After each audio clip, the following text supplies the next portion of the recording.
पश्चिमी यूपी का कुख्यात अपराधी संजीव माहेश्वरी उर्फ जीवा की मुजफ्फरनगर में भी संपत्ति थी। 1 साल पहले जिला प्रशासन ने संजीव जीवा की 4 करोड़ की संपत्ति पर सीलिंग की कार्रवाई की थी। ये बेनामी संपत्ति संजीव जीवा की पत्नी पायल माहेश्वरी के नाम थी। संजीव जीवा की पत्नी पायल माहेश्वरी 2017 के चुनाव में आरएलडी के टिकट पर मुजफ्फरनगर की सदर विधानसभा सीट से चुनाव भी लड़ी थी।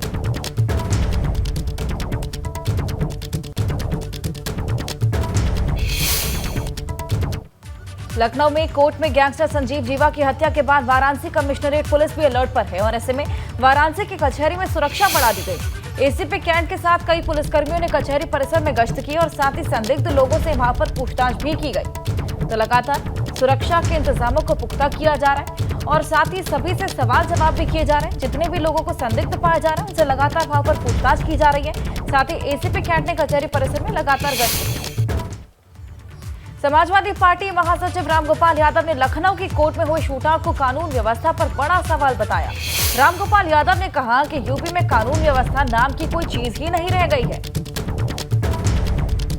प्रदेश सरकार को रामगोपाल यादव ने यहां पर आड़े हाथों लिया है। हमलावर होते हुए नजर आए। प्रदेश में कानून व्यवस्था को लेकर यहां पर निशाना साधते हुए भी नजर आए। कानून व्यवस्था नाम की कोई चीज नहीं। हमारे इटावा में एक माइनर लड़की के साथ रेप हुआ और उसका बयान दिया जा रहा है और उल्टे अभी पता चला है उसके भाइयों के खिलाफ रेप का मुकदमा लिख दिया ताकि वो बयान बदल जाए। आज प्रदेश में यही चल रहा है। गैंगस्टर संजीव माहेश्वरी और जीवा की लखनऊ कोर्ट में हत्या के बाद विपक्ष ने कानून व्यवस्था पर सवाल उठाए, क्योंकि इससे पहले अतीक और उसके भाई अशरफ की भी ऐसे ही हत्या हुई थी। बसपा सुप्रीमो मायावती ने कहा कि ट्वीट करके कि गैंगस्टर की हत्या को लेकर लॉ एंड ऑर्डर पर सवाल उठाए हैं। वहीं सपा मुखिया अखिलेश यादव ने भी जमकर निशाना साधा।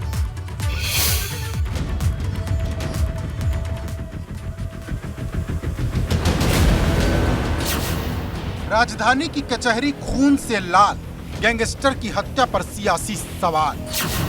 अतीक हत्याकांड से नहीं ली सीख, पुलिस कैसे करेगी अपनी गलती ठीक। लखनऊ के कैसरबाग कोर्ट में पेशी पर आए कुख्यात बदमाश संजीव माहेश्वरी उर्फ जीवा की गोली मारकर हत्या कर दी गई। हमलावर वकील की ड्रेस में आया था। उसने कोर्ट में घुसकर 9 mm की पिस्टल से 5 से 6 राउंड फायरिंग की, जिसमें जीवा की मौके पर ही मौत हो गई। वहीं हमलावर विजय यादव को वकीलों ने पकड़ लिया, जिसे पहले तो खूब पीटा और बाद में पुलिस को सौंप दिया। कोर्ट के भीतर देखिए, कोर्ट के भीतर पहुंच गए और कोर्ट रूम के भीतर, ये सबसे बड़ी चौंकाने वाली बात है। अभी तक कोर्ट के भीतर होती थी, आज कोर्ट रूम के भीतर है। ये संजीव जीवा के खून के निशान है। कुख्यात अपराधी माफिया डॉन संजीव जीवा के खून के निशान है। यहाँ उसको गोली मारी गई थी। खून से लथपथ पूरा कोर्ट परिसर है। पूरा कोर्ट परिसर खून से लथपथ है। यहाँ कागज फैले हुए हैं और अंदर पुलिस बैठी हुई है। सभी लोग यहाँ से भाग चुके हैं जान बचाने के लिए। जिस तरह से गोलियां चली हैं, वो ताबड़तोड़ गोलियां चली हैं।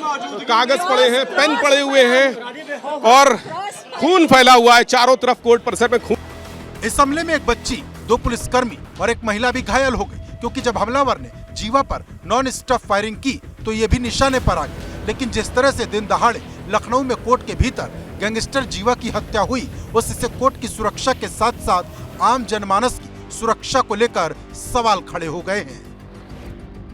न्यायाधीश में ठीक है, एक आदमी अधिवक्ता की कपड़े में पहन के आके गोली मार देता है, जब यहाँ पे हम आम अधिवक्ता भी सुरक्षित नहीं है, यहाँ पे मौकिल भी सुरक्षित नहीं है। यहाँ सुरक्षा कोई व्यवस्था नहीं है। मैं इससे पूर्व में कई बार तो यहाँ पर गोलियां चल चुकी हैं, कोई नई बात नहीं है।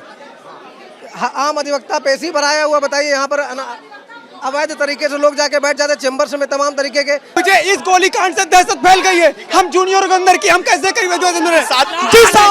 जिस कोर्ट में हम वकील आदमी, हम वकील लोगों को न्याय दिलाते हैं, उसी कोर्ट में।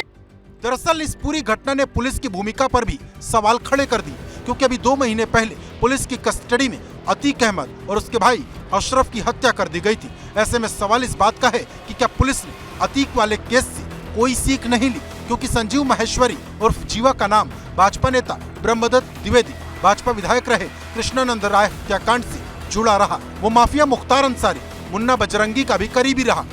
लेकिन इसके बाद भी पुलिस की कोई तैयारी नजर नहीं आई, क्योंकि अब कानून व्यवस्था को लेकर राजनीति भी गर्म हो गई है। बसपा सुप्रीमो मायावती ने जहां ट्वीट कर गैंगस्टर की हत्या को लेकर लॉ एंड ऑर्डर पर सवाल उठाए, तो वहीं सपा मुखिया अखिलेश यादव ने भी जमकर निशाना साधा। कहीं महिलाएं और बेटियां हैं तो वो लखनऊ में हैं, पूरे उत्तर प्रदेश में हैं। हर दिन हमें खबरें मिलती हैं। अब मैं अगर खबरें ये वो हैं जो दिखा सकते हैं आपको, आज की अगर हम दिखाएं पूरे लखनऊ की या पूरे उत्तर प्रदेश की खबरें, क्या ये वही उत्तर प्रदेश है जिसका भारतीय जनता पार्टी दावा करती है? क्या यहाँ पर सबसे ज़्यादा सुरक्षित महिलाएं हैं? क्या ये लोग टिफिन लेकर के निकले हैं? क्या इनको जिले जिले में लॉ एंड ऑर्डर की घटनाएं नहीं पता लग रही? क्या लॉ एंड ऑर्डर है?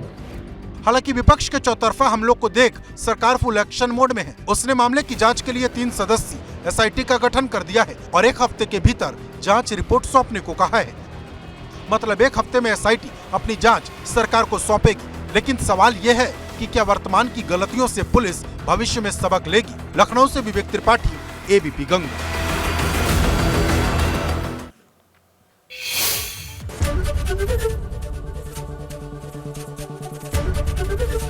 एबीपी गंगा, खबर आपकी, जुबान आपकी।